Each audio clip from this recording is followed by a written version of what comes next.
Oke. Bismillahirrahmanirrahim. Belum ya? Oke.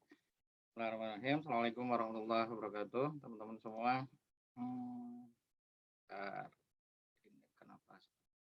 Oke, teman-teman semua, kita mulai perkuliahan hari ini, begitu ya. Tapi seperti biasa, di awal saya membuka dengan kemungkinan ada pertanyaan dari teman-teman. Apakah ada?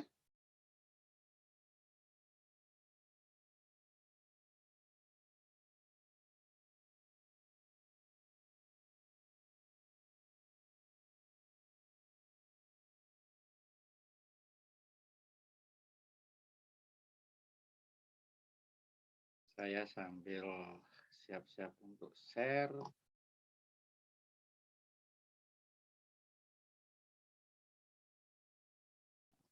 Oke.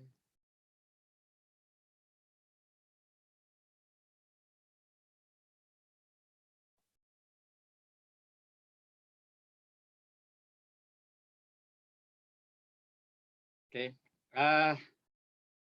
Kalau nggak ada, kita lanjutkan materi hari ini. Sebetulnya yang utama terkait dengan legalitas, tapi ada kemungkinan nanti saya hubungkan dengan bagaimana kelayakan proposal startup, karena minggu kemarin kita sudah belajar tentang bagaimana potensi fundraising, ya.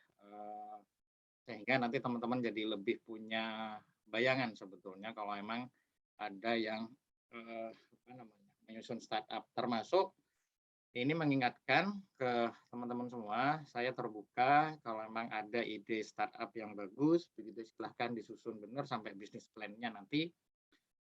Kalau sudah bisa tersusun semua, segala hal masuk di sana, bahkan tidak menutup kemungkinan sebetulnya ada proses konsultasi gitu ya, atau komunikasi di situ, sehingga nanti teman-teman tidak perlu ikut ujian, tidak apa-apa. Nilainya berarti otomatis A, itu menjadi jaminan bahwa teman-teman bukan sekedar ikut kuliah begitu, tapi langsung menerapkan. Ini demikian pula halnya ketika yang membuat film apa itu Yowis Band begitu ya, dia sebetulnya nggak ngerjain skripsi di jurusannya gitu, di salah satu universitas di Malang sana, tapi dia lebih karyanya gitu dibandingkan sebuah skripsi, karena membuat film itu sesuatu banget gitu ya, apalagi bisa sampai booming gitu ya. Sekarang malah Yowis Band ketiga kalau tidak salah ya. Saya pun juga nggak sengaja juga nonton itu, karena nontonnya pada saat di pesawat Semarang Jakarta, pada saat itu kebetulan dapat tiket Batik apa Garuda gitu ya, ada film itu, lumayan lah sambil ngisi waktu. Ternyata dia ada cerita di balik itu. Dia sebetulnya nggak ngerjain skripsi, tapi akhirnya diluluskan oleh kampusnya. Sama dengan sekarang ya, teman-teman semua. Memang materinya lumayan begitu ya, tapi kalau memang teman-teman bisa buat proposal bisnis gitu ya, termasuk presentasinya nanti untuk pitching, ya sudah lulus saja gitu ya, teman-teman. Oke. Agendanya teman-teman semua, saya mau bedain dua ya. Mudah-mudahan nanti semua gitu ya. Yang pertama, legalitas startup, baik itu legalitas untuk badan usaha, legalitas untuk produk, maupun legalitas untuk SDM. Gitu ya. Terus yang kedua, terkait dengan kelayakan proposal startup, kita akan cerita-cerita saja bagaimana tipenya untuk kompetisi, bagaimana tipenya untuk inkubasi, dan bagaimana juga ketika teman-teman mau ke akses permodalan, gitu kan? Karena minggu kemarin kan sudah fundraising loh, yang sudah kita pelajari bersama. Jadi ini agenda hari ini, teman-teman semua. Oke, untuk legalitas ini saya bedakan sebetulnya kalau di Kemenristek itu, di BRIN ya, itu di salah satu potensi fundraising yang sudah saya sampaikan sebelumnya itu dari BRIN atau Program Startup Inovasi Indonesia. Itu dibedain 3 sebetulnya, pra startup, startup, dan scale up. Kalau pra startup seperti ini. Lebih kepada bagaimana melihat kompetensi tim founder dan co-founder maupun karyawan, boleh gitu ya. Kombinasi dari mereka seperti apa. Ada yang paham bisnis, ada yang paham produk, gitu ya. Dua-duanya itu dibutuhkan. Tidak boleh hanya sekedar paham produk saja, tapi harus ada yang paham bisnis. Demikian pula sebaliknya. Makanya perlu ada kolaborasi di sana. Gitu ya. Baik sebagai co-founder maupun sebagai karyawan. Di model bisnis itu kita sudah belajar bahwa di sana ada core kompetensi, ada core aset, kan gitu kan? Yang menjadi cikal bakal munculnya atau implementasinya sebuah model bisnis. Idealnya core kompetensi itu ya dari founder sama co-founder gitu, atau karyawan yang ada. Itu ya. Jadi connecting ke sana ya, teman-teman ya. Ketika di pra startup ini nanti kompetensi tim ini banyak ke core kompetensi gitu ya, dari timnya. Oke. Yang nanti berhubungan dengan bisnis model. Yang kedua, ada proses untuk validasi di sana, baik mulai dari ide, produk, maupun pasar. Gitu ya. Kenapa di sana saya berikan tanda bintang, tanda apa nih namanya? Ya, seperti itulah. Gitu ya. Untuk proses validasi saja tidak ada masalah. Gitu ya. Apalagi itu uji coba, testing di sekitar kita. Tapi kalau di sana itu mau diarahkan sampai ke pemasaran, walaupun sebetulnya di pra startup teman-teman semua tidak wajib berjualan, tidak menjadi kewajiban, ya kan? Makanya di sana lebih kepada konsep dari startupnya sendiri dulu, gitu ya. Tapi beberapa produk apa namanya ya, membutuhkan izin sebelum berjualan. Nanti ada cerita lebih lanjut di dalamnya.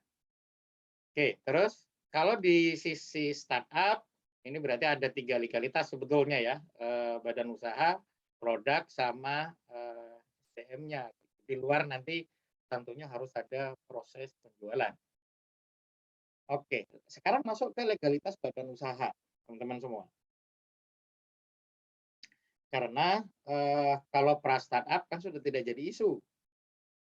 Ya, kalau teman-teman mau masuk ke sana begitu ya, ini belum ada informasi apakah tahun depan akan ada lagi kegiatan dari BRIN begitu, tapi yang saya tahu kegiatan dari Kemenparekraf itu masih ada. Gitu kan. Nah, legalitas badan usaha kita melompat ke sini gitu ya. Itu terdiri dari akte pendirian usaha, NPWP badan usaha, ya, nomor pokok wajib pajak, terus surat keterangan domisili perusahaan. Di sana ada yang namanya nomor induk berusaha. Dulu sih ada SIUP TDP ya, tapi sekarang sudah ganti gitu ya. Dan ini nasional teman-teman. Ini daftarnya langsung di oss.go.id. Nomor induk berusaha itu berhubungan dengan sebetulnya legalitas kita itu mau usaha di bidang apa saja. Di sana sudah ada yang namanya KBLI, klasifikasi baku lapangan usaha di Indonesia. Tahun 2020 gitu yang terakhir dokumennya. Fungsinya untuk apa? Fungsinya untuk apa namanya ya? Memastikan atau konfirmasi kita itu sebetulnya usahanya di bidang apa saja. Itu nanti muncul di NIP. Pak, kalau NIP-nya tidak saya urus, bisa nggak jualan? Bisa saja di beberapa produk, kan begitu toh? Misalkan buka pedagang, buka jualan jus, dagang kaki lima, jualan jilbab, gitu ya, tanpa punya NIP enggak masalah. Cuman di situ negara tidak tahu kalau jenengan punya usaha di situ. Kenapa? Karena kalau sudah punya NIP, maka punya hak untuk mendapatkan pendampingan baik dari Dinas Koperasi UMKM, dari dinas kesehatan, dari dinas pertanian, misalkan gitu kalau emang di bidang olahan pangan gitu ya, olahan pangan dari pertanian ya, bisa perikanan, olahan ikan, misalkan gitu ya. Itu supporting-nya bahkan sampai ke kementerian, teman-teman. Untuk itu ya perlu apa namanya? Perlu ada izin, gitu ya, teman-teman ya. Oke, terus sertifikat badan usaha atau SBU. Ini tidak semua butuh sih, tergantung dari unit usahanya gitu ya, sama kebutuhan kita. Misalkan usaha catering itu ada SBU-nya juga. Di bidang software development juga ada SBU-nya. Di bidang jasa konstruksi juga ada SBU-nya. Itu kita perlu mengurus itu ketika kita mau ikut proyek. Mau mendaftar ikut proyek di pemerintah daerah, mau mendaftar ikut proyek di perusahaan. Beberapa mensyaratkan ada sertifikat badan usahanya. Oke, mudah-mudahan clear ya. Ini legalitas badan usaha. Nah, legalitas usaha atau badan usaha itu dibedain jadi dua, ya teman-teman semua. Pertama, badan usaha berbadan hukum. Karena ada undang-undangnya. Di sana bisa PT atau perseroan terbatas atau koperasi gitu ya. Boleh. Itu bedanya apa? Kalau badan usaha perseroan terbatas atau PT itu didirikan minimal oleh 2 orang, baik dua pihak, baik orang maupun badan usaha. Ya, makanya di PT itu ada beberapa yang dikatakan holding, misalkan begitu ya. Sehingga PT A mempunyai saham di PT B gitu loh. Perusahaannya kayak PT Telkom punya anak perusahaan namanya PT Telkomsel, kan gitu kan? Atau telekomunikasi seluler. Punya anak perusahaan juga namanya Telkom Sigma. Yang lain Pertamina juga punya anak perusahaan gitu ya. Tergantung setor modalnya berapa di sana, persentase kepemilikan sahamnya. Kalau koperasi ini yang berwenang adalah anggota. Untuk pendirian koperasi itu minimal harus terkumpul. Sekarang kalau tidak salah 10 ya di Undang-Undang Cipta Karya ya. Tapi ini kan dibatalkan. Makanya kembali lagi ke aturan lama. Ya, kalau di aturan lama itu minimal 20 orang untuk mendirikan koperasi. Nah, ini sebetulnya usaha badan hukum gotong royong itu bentuknya koperasi. Walaupun realitasnya ada beberapa yang kooperasinya itu abal-abal gitu ya. Ya kita terbuka saja ya kita bahas di dalam perkuliahan ini. Abal-abal gimana maksudnya gitu ya. Abal-abal itu ya bentuknya kooperasi tapi yang punya sebetulnya perorangan. Yang lain itu cuma tanda tangan saja. Terutama biasanya koperasi simpan pinjam. Padahal seharusnya koperasi simpan pinjam itu, koperasi itu sendiri yang punya adalah anggota. Seharusnya. Gitu ya. Jadi kalau mau usaha berbentuk kelompok, begitu ya, dan nanti bisa berkembang, dimiliki bersama, boleh aja berbentuk koperasi.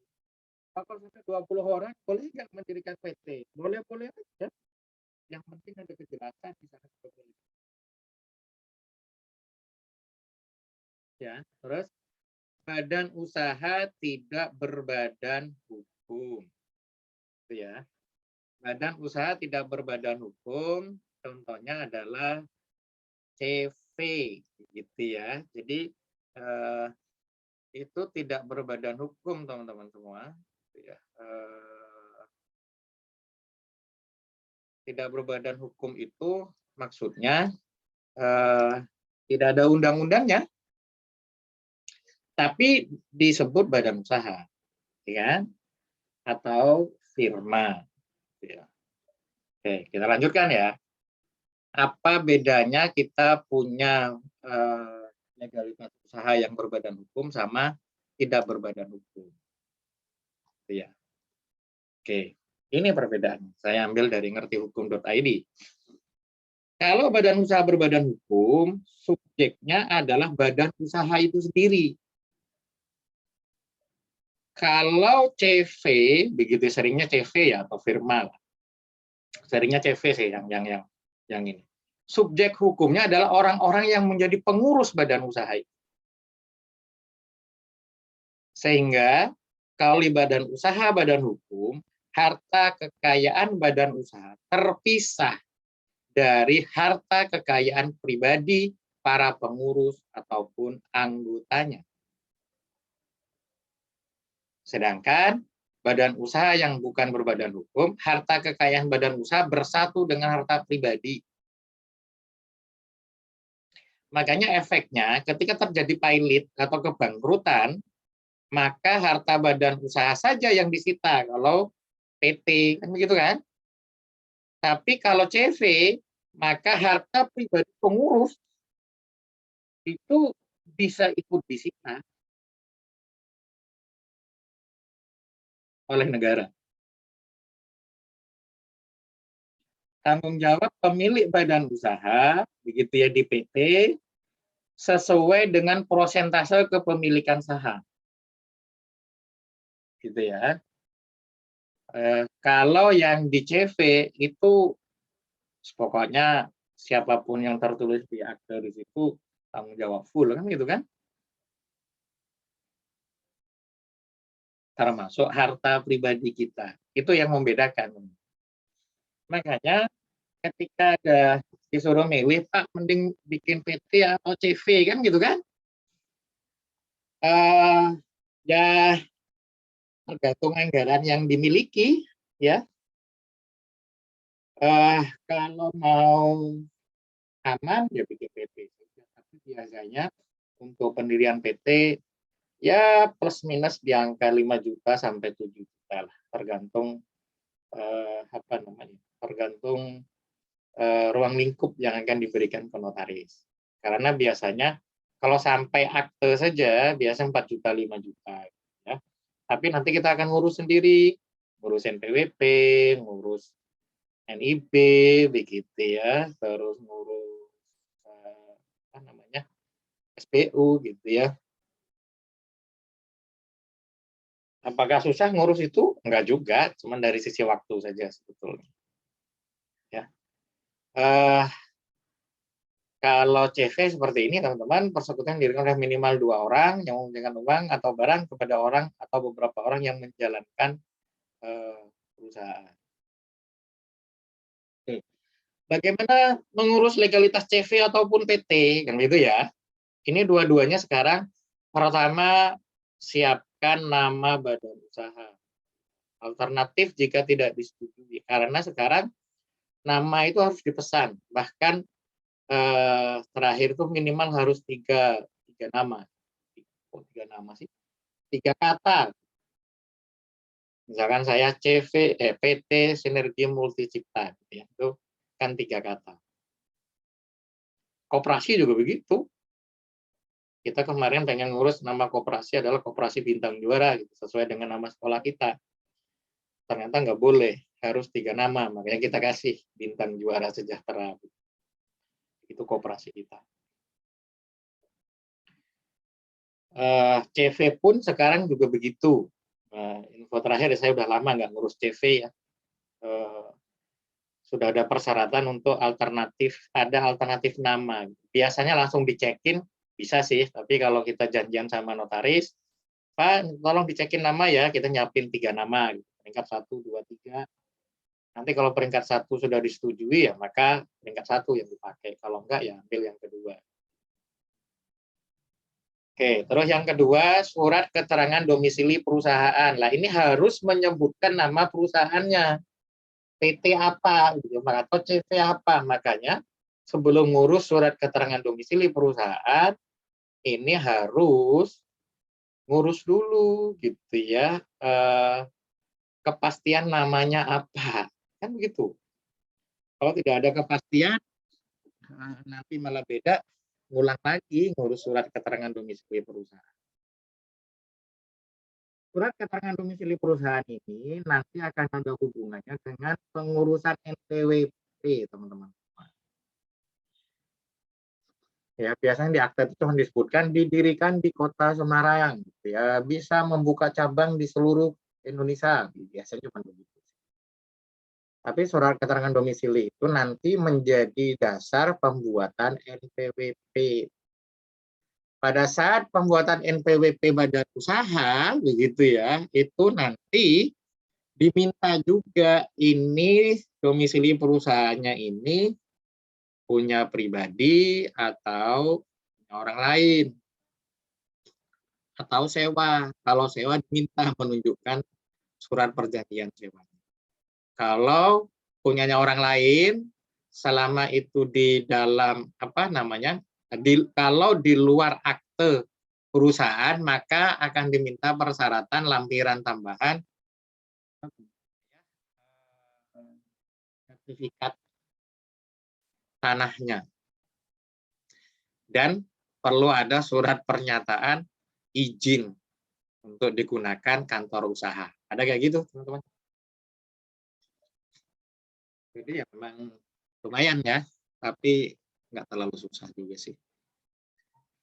Oke, surat keterangan domisili perusahaan seperti itu, jadi pastikan bisa didukung dengan data-data legalitas lain. Gitu ya. Terus ada KTP dan NPWP pendiri atau yang masuk di akte, baik komisaris maupun direksi. Yang selanjutnya adalah kejelasan KBLI yang dipilih. Karena itu nanti akan menjadi dasar di dalam pembuatan akte perusahaan. Ya, jadi kalau saya sih KBLI ini untuk masuk di akte, begitu ya, sebanyak-banyaknya enggak masalah. Itu kan cuma nulis. Walaupun usaha itu belum kita jalankan. Yang penting kan sudah ditulis. Karena apa? Dasarnya bisa milih KBLI di NIB, itu dasarnya dari akte. Kalau di akte sama notaris tidak ditulis KBLI-nya apa saja, gitu ya, kita nanti tidak bisa bikin NIB, nomor induk berusaha. Oke. Sebentar, teman-teman.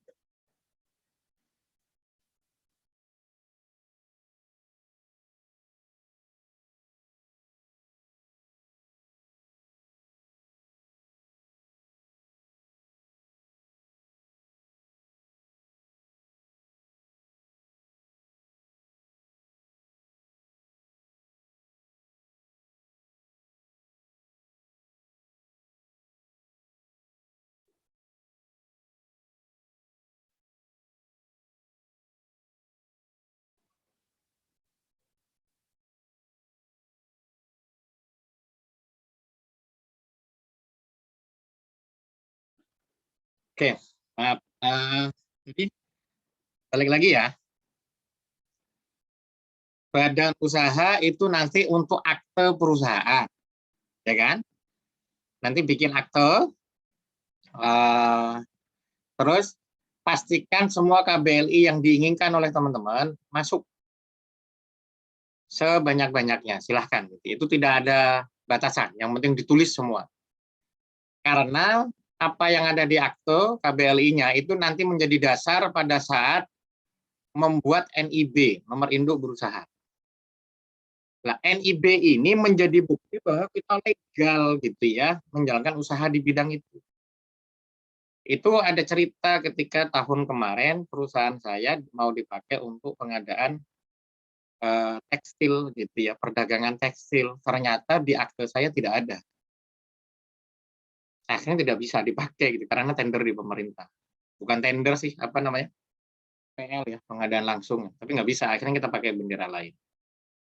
Nah, Setelah siap semuanya, begitu ya, baru ngurus NPWP, nomor pokok wajib pajak dari badan usaha. Ini yang perlu diketahui oleh teman-teman. NPWP itu ada dua, begitu ya. Ada non PKP sama ada PKP, begitu ya. Kalau PKP itu intinya dia bisa membuat faktur pajak, gitu ya. Kalau mau ikut tender di BUMN, di pemerintah daerah, gitu, maka wajib PKP. Kecuali untuk yang kecil-kecil ya, misalkan untuk pengadaan semek, apa itu biasanya perorangan aja boleh, gitu. Tapi kalau sudah mau ikut ke LPSC, maka wajib PKP. Dan kita bisa membuat faktur pajak. Faktur pajak itu PPN, teman-teman ya. Jadi kalau nilai proyeknya misalkan 100 juta, kita nagihnya bukan 100 juta, tapi 100 juta ditambah 10%. Walaupun kadang di pemerintah itu ada include, ada exclude. Gitu. Di swasta biasanya exclude PPN. Kalau di pemerintah biasanya nilainya 100 juta, include PPN. Jadi kadang kita ya harga proyeknya berarti 90% kan gitu. 90%, sekitar 90% lah. Simpelnya begitu, tapi ngitungnya nggak langsung 90% kali ini ya, karena PPN-nya nanti 10% kali DPP, kan, dasar perkenaan pajak. Terus baru ngurus SBU, sertifikat badan usaha. Lah kalau sertifikat badan usaha ini sesuai dengan jenis usahanya, gitu ya, dan diturunkan dari NIB, teman-teman, gitu ya. Jadi dari NIB ini nanti bisa bikin sertifikat badan usaha. Siapa yang mengeluarkan sertifikat badan usaha? Yang mengeluarkan sertifikat badan usaha adalah asosiasi. Jadi kalau SBU-nya jasa konstruksi, ya tentunya dari asosiasi jasa konstruksi. Walaupun di dunia konstruksi itu ada izin lain namanya SIUJK, Surat Izin Usaha yang sekarang izinnya ke Jakarta. Undang-Undang Cipta Karya lagi saya terakhir komunikasi dengan teman saya. Fungsinya untuk apa? Ya sama kayak tadi di NIB itu fungsinya kalau kita mau ikut tender nggak punya sertifikat badan usaha itu kita langsung dicoret. Makanya saya punya perusahaan ada NIB untuk jasa penelitian, jasa konsultan, event organizer, melaksanakan sertifikasi, software development kayak gitu ya. Karena memang selama ini kita usahanya di bidang itu. Oke, mudah-mudahan clear ya, teman-teman ya, bisa membedakan lah, sehingga kapan-kapan entah dalam waktu dekat atau setelah kuliah ya, mau bikin usaha, ya nggak asal-asalan gitu ya, perlu di-prepare beneran, ya. Oke, di luar legalitas usaha ada yang namanya legalitas produk, ya kan? Legalitas produk itu pertama berhubungan dengan merek dagang, gitu ya. Merek dagang ini tidak wajib, namun kita sebagai pelaku usaha perlu peduli. Merek dagang ini berhubungan dengan branding ke depannya. Jangan sampai kita sudah capek-capek membangun brand di usaha itu, ternyata kita tidak boleh menggunakan brand itu, menggunakan nama itu. Apakah kejadian? Ada, saya mendampingi UMKM dari Solo gitu ya. Dia bilang, Pak, pada saat saya ngisi materi ya, minta dicekin ini sudah ada yang punya belum ya? Saya cek namanya ternyata sudah ada yang punya. Terus solusinya apa Pak? Ya ganti merek. Pak, kita sudah 3 tahun ini usaha. Orang itu tahunya merek ini gitu ya. Kalau kita tetap jalan dengan merek ini gimana? Ya silakan. Kalau Anda berpikiran usahanya mau lokal saja di Solo, itu ya tidak kemana-mana, ya silahkan pakai merek itu. Tapi kalau berpikiran nanti akan menjadi besar, bahkan menjadi nasional, maka yang punya merek itu punya punya apa namanya? Punya kewenangan gitu ya untuk meminta Anda menurunkan mereknya, tidak menggunakan merek itu lagi. Saya tunjukkan ya beberapa contoh ya, teman. Terus contoh terakhir itu ya kemarin ya, apa namanya? Kasusnya Tokopedia ya. Ya kan? Sengketa merek Tokopedia.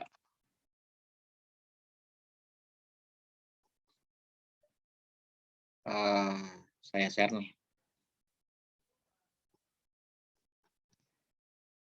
Oke, ini kan sengketa merek GoTo, kuasa hukum Gojek, Tokopedia buka suara. Saya belum baca nih.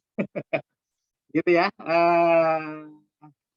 Nah, ketika mengurus merek, teman-teman, itu ada istilahnya namanya kelas. Kan gitu kan, ini kelas 42. Apa namanya? Di sini dia menuntut apa namanya ya? Menuntut Gojek dan Tokopedia berapa triliun gitu ya. Saya belum mengikuti nih perkembangannya. Tapi teman-teman apa namanya bisa melihat di sini gitu ya. Ini sampai mau dipolisikan. Gitu.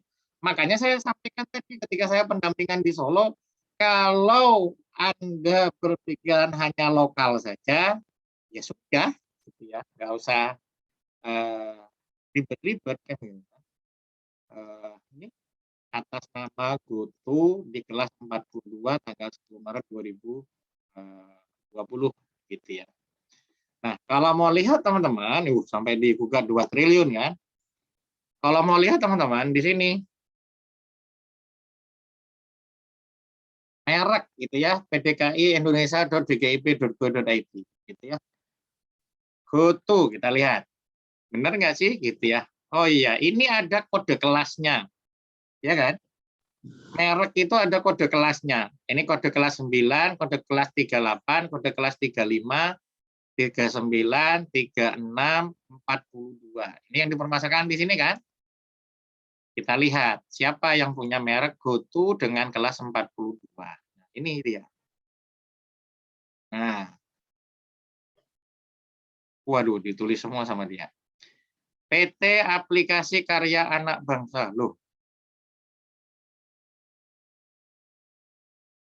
ini bukannya punyanya Gojek ya?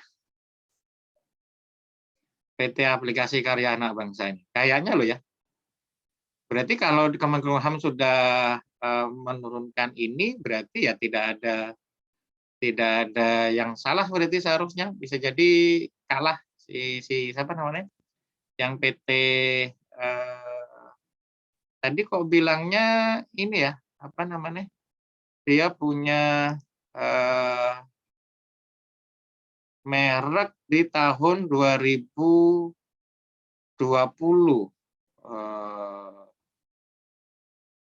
Mana tadi ya? Nomor mereknya ini 10 Maret 2020 dari PT Terbit Finansial Teknologi, gitu kan? Lah ini jangan-jangan salah nih. Saya coba ya, lihat ya teman-teman ya.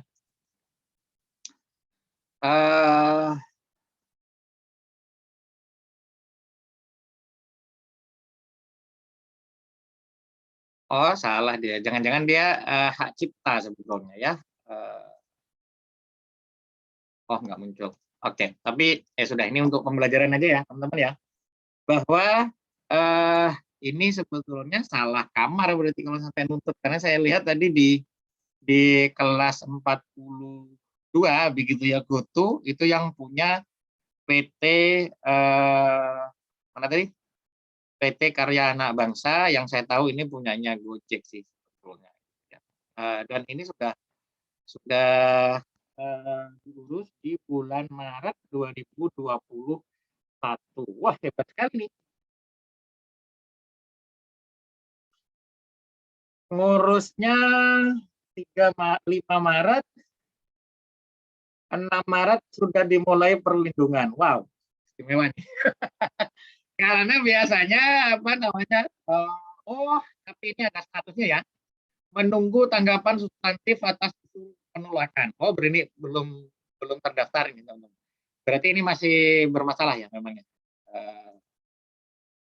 Ini oh iya dalam proses ya.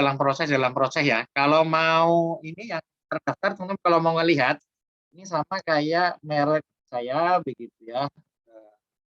Bintang Juara ini ada orang yang mau minta apa namanya ngurus merek juga.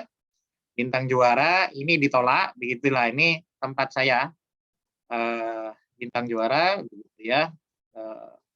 Jadi kita nggak main-main kalau mau memulai usaha ya. Jadi merek itu walaupun nggak wajib tapi kita harus aware lah.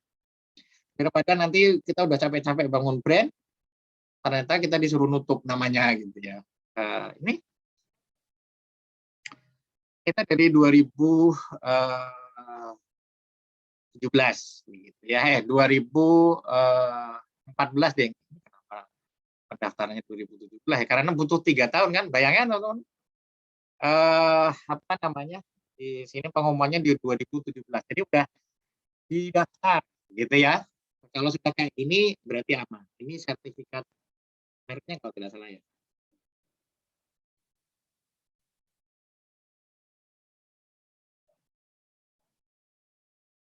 Oh, ada ini ya. Oke. Nah, teman-teman semua, jadi harus aware ya, ngecek dulu merek yang dimaksud dari teman-teman itu apa, dicek di pdki-indonesia.dgip.go.id ya. Terus yang selanjutnya lagi, Pak, tadi kok ada kelas-kelas. Nah, kelas-kelas itu bisa dilihat di sini, skm.dgip.go.id. Kelas merek itu intinya menandakan sesuai dengan ruang lingkup usahanya. Jadi, misalkan ya, tadi saya bikin Bintang Juara di kelas 41. Kelas 41 isinya apa? Ini tentang pendidikan. Saya kasih tahu ya, ini pendidikan ada di mana? Layanan pendidikan dan pelatihan, pendidikan tidak kejuruan. Layanan sekolah berkuda, layanan instruksi. Intinya di sini saya lihat ini pendidikan. Kan gitu kan? Pelatihan gitu. Ini jasa-jasa yang ditawarkan, makin dilihat nanti kalau mau ngurus merek ya, teman-teman semua ya. Jadi kalau nanti ada orang yang buka yang pakai merek Bintang Juara di kelas yang sudah saya miliki, tidak boleh. Tapi kalau misalkan Bintang Juara mau pakai untuk kelas makanan, baju misalkan merek baju, gitu kan kelas 25 ya, pakaian dalam anak-anak, kaos kaki anak-anak mereknya Bintang Juara, misalkan ya, boleh aja, karena kelasnya memang beda. Tapi nama itu kan dikaitkan dengan value, gitu kan? Karena kita pakai nama Bintang Juara itu karena value-nya adalah semua anak adalah bintang dan berhak menjadi juara, kan begitu kan? Itu sama halnya dengan teman-teman tahu ya yang namanya ABC. ABC itu ada yang mereknya baterai, tapi ada juga yang mereknya kecap. Itu kelasnya berbeda. Oke, gitu ya. Nanti kalau mau ngelihat data merek di Indonesia bisa di PDKI indonesia.bgip.go.id. Terus kalau nanti ketahuan di kelas berapa, terus dengan mau pakai merek apa di kelas apa, silakan lihat di sini. Sampai kelas 45, teman-teman semua.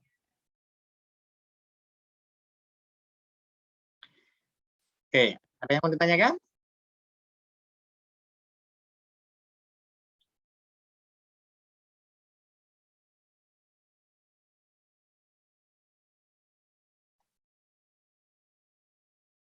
Belum, Pak.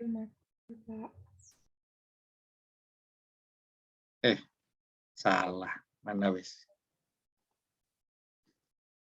Oke.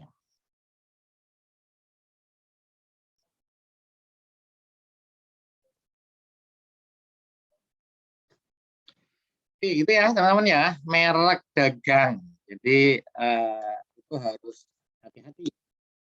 Oh, biayanya mahal enggak? Enggak. Kalau UMKM bayarnya cuma 600.000. 500 atau 600 ya, lupa saya sekarang. Kalau non UMKM bayarnya 2 juta, kalau nggak 1.800.000. Kalau online ya 1.800.000. Gampang ngurusnya gitu ya. Kalau nggak mau ribet nanti melalui lembaga saya saja gitu ya. Ya tentunya ada biaya tambahan yang gitu ya teman-teman ya. Karena setiap tahun saya membantu menguruskan merek dagang itu dari 50 UMKM. Tahun depan insya Allah yang dari Solo, Salatiga itu akan ngurus apa namanya legalitas merek. Ada fasilitasi dari pemerintah gratis. Legalitas produk yang lain, begitu ya teman-teman semua, berhubungan dengan sertifikasi produk dan produksinya, gitu ya.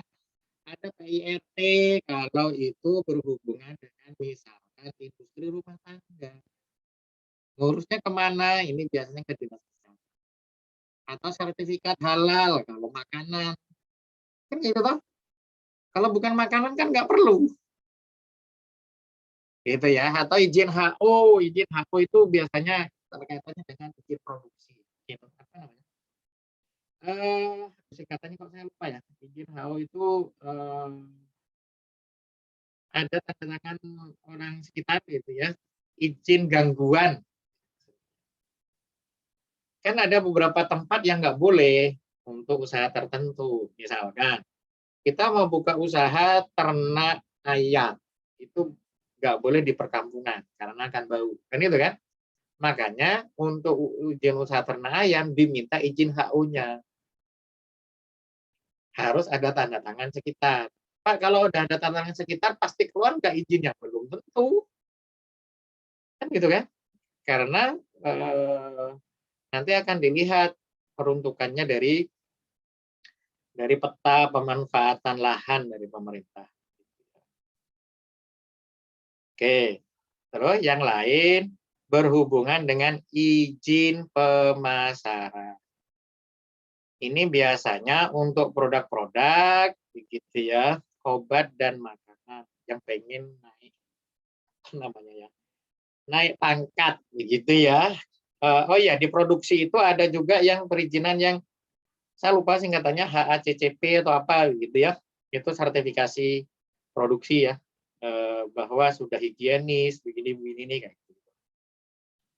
Saya tidak begitu paham untuk izin itu karena memang tidak pernah ngurus karena usaha saya bukan di bidang makanan gitu ya. Walaupun sekarang lagi saya mempersiapkan untuk izin PRT halal begitu sama POM mudah-mudahan ya untuk usaha catering sekolah.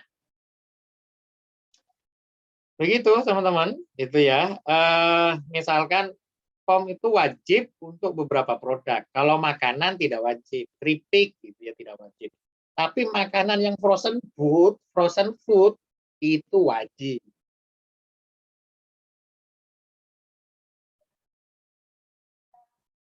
Gitu ya.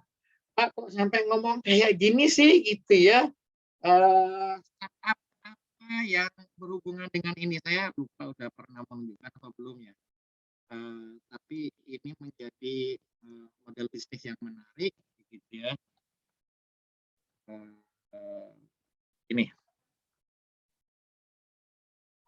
Ini startup kuliner tapi istimewa menurut saya. Ya kan? Dia bikin dapur bersama.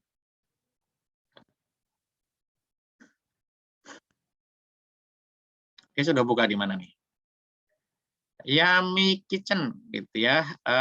Yummy Kitchen adalah cloud kitchen dapur bersama untuk membantu ekspansi bisnis kuliner Anda. Ini saya bukan bagian dari Yummy Kitchen ya. Ini saya hanya memberi contoh saja. Pak, ini kan digital bisnis gitu ya. Kok ada izin Pak RT, izin ini enggak. Ini kita kuliner pun dimungkinkan kalau ada sentuhan teknologi. Ini sudah lebih dari 50 outlet. Waduh, ini ya seluruh Jakarta, Tangerang, Bandung, dan Medan. Intinya kalau teman-teman punya produk kuliner, begitu ya bagus, mau buka cabang di Jakarta, teman-teman nggak perlu bikin dapur. Tinggal kerjasama aja dengan Yummy Kitchen. Nanti izinnya Yummy Kitchen yang ngurus. Karena mereka dapurnya sudah sesuai dengan standar. Kan gitu loh. Intinya gitu teman-teman. Pak, biayanya berapa ya nanti Yummy Kitchen yang ini ya? Tentunya ya, tinggal pilih mau buka sendiri atau kerjasama kayak gini. Tapi ternyata ini model bisnis yang lumayan, gitu ya, teman-teman. Oke, kita balik lagi untuk legalitas kurang sedikit.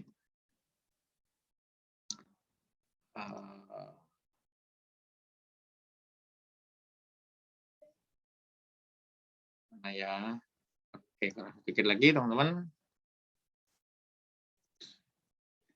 Oke. Nah, legalitas selanjutnya adalah legalitas SDM. Itu ya, sertifikasi kompetensi SDM. Ini untuk sama dengan BPOM gitu ya, halal, itu kan sudah semua butuh itu kan. SDM pun juga begitu, hanya berlaku untuk beberapa jenis usaha. Misalkan kayak tadi ya, usaha Yummy Kitchen gitu ya, atau Cloud Kitchen, itu tentunya harus ada yang punya sertifikat untuk penyimpanan bahan makanan. Itu ada ternyata sertifikasinya, saya baru tahu. Itu untuk usaha catering gitu ya, supaya bisa bagaimana manajemen penyimpanan baik bahan bakunya maupun hasil olahan makanannya. Kalau bahan bakunya kenapa? Karena bahan bakunya itu supaya gizinya nggak hilang kan gitu kan? First in first out gitu ya, dari manajemen untuk stoknya kan gitu kan? Itu ada sertifikasinya sendiri. Pariwisata misalkan gitu ya, dia harus punya sertifikasi tour leader gitu ya. Atau kalau di usaha fintech berarti dia ada yang harus punya sertifikat pengelolaan server.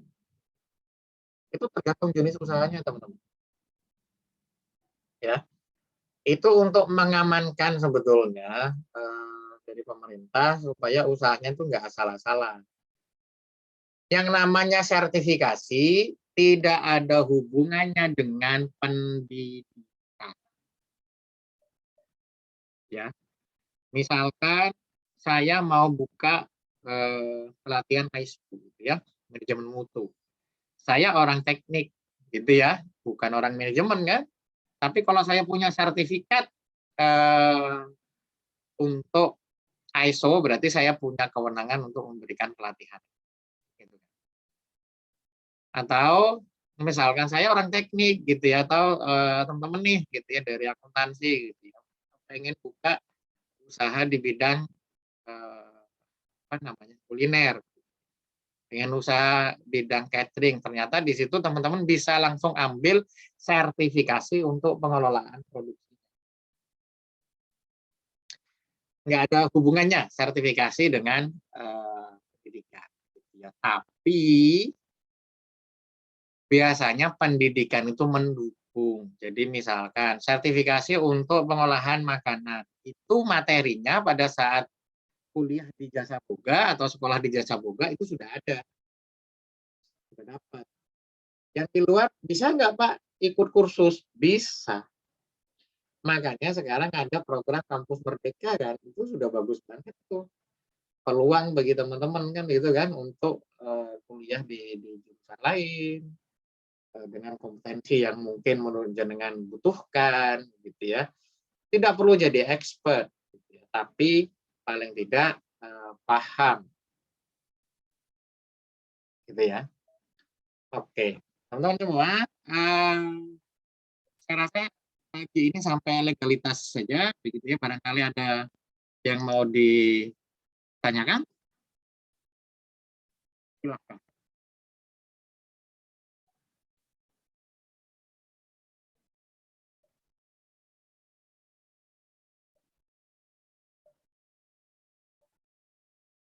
Sudah ada? Belum ada, Pak. Belum ada, Bapak.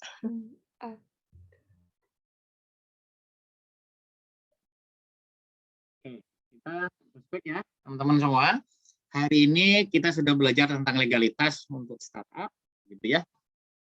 Baik dari legalitas badan usaha, legalitas produk, begitu ya, terus sama legalitas apa namanya SDM kan gitu kan. Untuk usaha tadi kita bisa tahu ya mana yang badan hukum, mana yang tidak, risikonya apa, itu pilihan dari jenengan semua nanti ya.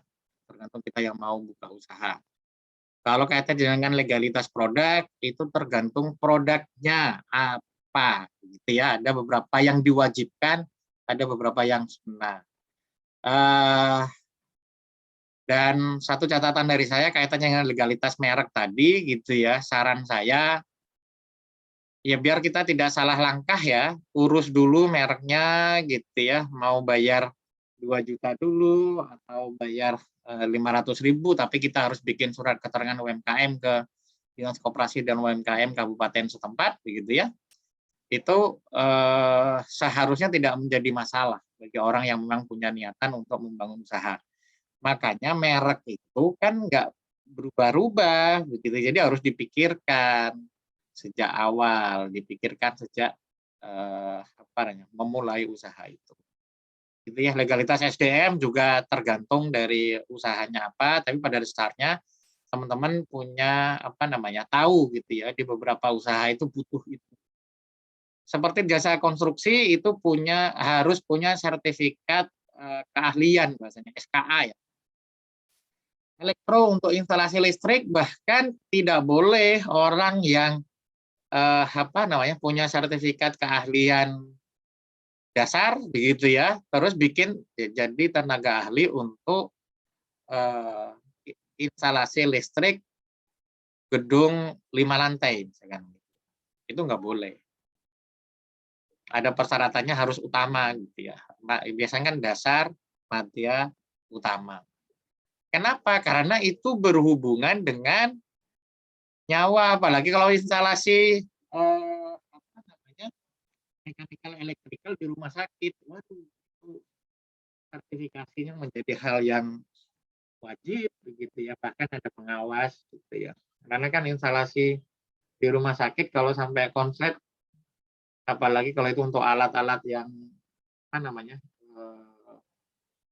yang butuh hidup terus begitu ya, bahaya. Oke, saya rasa pagi ini cukup di legalitas dulu saja, sudah lumayan ini begitu ya. Dan ini tidak ada pertanyaan ya. Saya rasa cukup. Kalau emang nanti masih ada pertanyaan, minggu depan bisa kita diskusikan ya, teman-teman ya. Silakan dieksplorasi gitu ya. Saya kira teman-teman sudah paham. Terima kasih. Wassalamualaikum warahmatullahi wabarakatuh.